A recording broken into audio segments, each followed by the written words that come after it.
Your tenant can be either your best ally or your worst nightmare.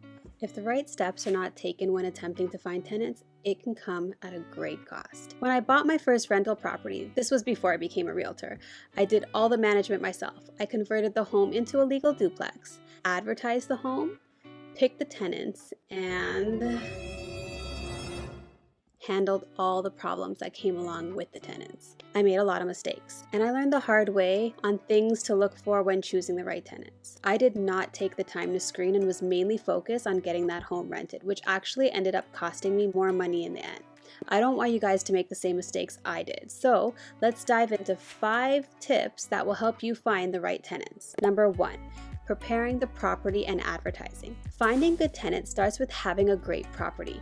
If the property is in good condition, you may have an easier time attracting more qualified tenants. Personally, I chose to make it a priority to legalize the rental properties that I own. For me, this gave me peace of mind that the home was up to code with all city bylaws and that it would be safe for future tenants to live in. Yes, it took more time and money. However, the way I look at it is like this. If I put the hard work to make my investment property safe and secure, I eliminate the risk of having hefty problems to deal with in the future. If you would like me to do more videos on how I went about legalizing my rental property or have any other topics you want me to cover, please leave the comments down below and I would be more than happy to do that for you. So now that you've prepared the property for renters, you're ready to start advertising. Online advertising is the way to go because you're able to reach many potential renters at either no cost or a relatively low cost. You can advertise using websites such as Kijiji or Facebook Marketplace, for example. Or if you would like to reach even more potential candidates, you can work with a realtor to have your property be listed on a multiple listing service. This can then send your ad out to other real estate sites for more publicity. Whichever way you choose, when listing your property, be sure to include all the basic information like number of bedrooms, bathrooms, amenities, and of course, the rental rate. It's also important to indicate the utility costs that are included or excluded in the rate. Also, take the time to include as many pictures and/or videos as possible. Finally, in your ad, you're going to want to outline the documents tenants will be required to submit if they qualify. So, such as photo ID, latest pay stubs, proof of employment, and credit score. The more details you provide, the more likely you're going to attract serious tenants. It's also important to have your applicants fill out a rental application.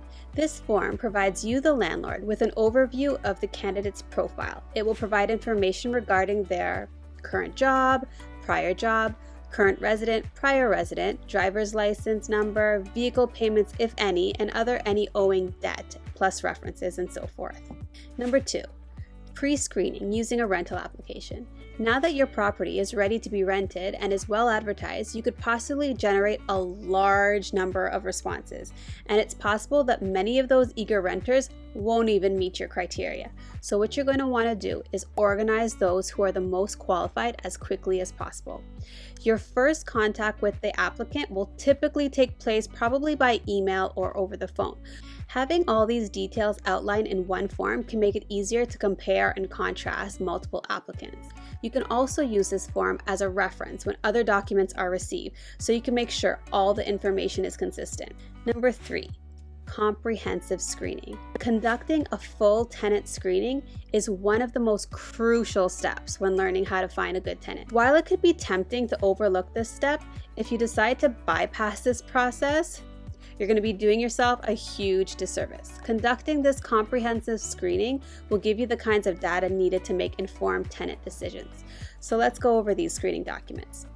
The first one being credit score and report. Be mindful that there are fraudulent ways of obtaining a credit score and report, so you want to make sure that they're coming from a reliable source, such as companies like Equifax, Borrowell, or Loch Ness, to name a few. The credit score and report is a good way to determine the financial responsibility of a tenant.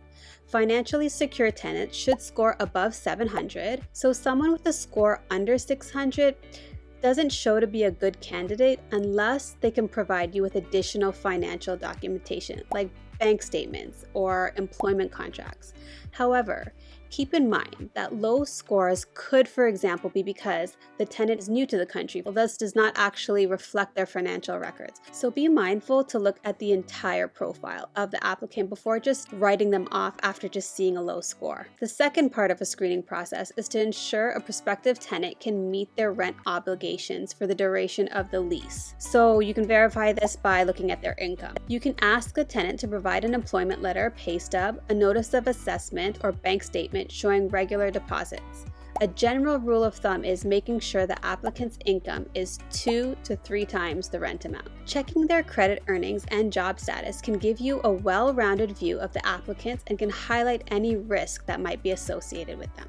Number 4, references. In addition to reviewing tenant screening report, it's a good idea to conduct a landlord reference check. A brief conversation with the previous landlord can help you confirm information on the reports and inquire about things that reports don't show. The information gained from a landlord reference check is another step taken to make a more confident tenant decision. Number 5, maintain mutual respect. Once you find a good tenant, a mutual respectful relationship will help you to ensure the longest possible stay. Just as you expect them to pay their rent on time and keep the property in good shape, they expect you to keep up to date with maintenance and repairs. Make sure to have a lease agreement signed by both parties that outlines all the policies, such as number of persons in the rental, payment due date, late fees, pets, smoking regulations, renter insurance requirements, etc., as this will maintain expectations and help to prevent confusion and miscommunication down the line. Like any relationship, it's important for both parties to meet halfway. When everyone feels respected and heard, both parties will be willing to do what's best for each other. I hope this video was helpful in showing you the necessary steps to take in order to find the right tenants. Remember, if this process seems too overwhelming or time-consuming, you have the option of working with a realtor that will do all of the advertising, screening, and paperwork for you to help you find reliable tenants to occupy your rental property, which enables you to keep your property occupied and maintain a steady rental income. Thank you so much for tuning in, and I'll see you in the next video. Bye!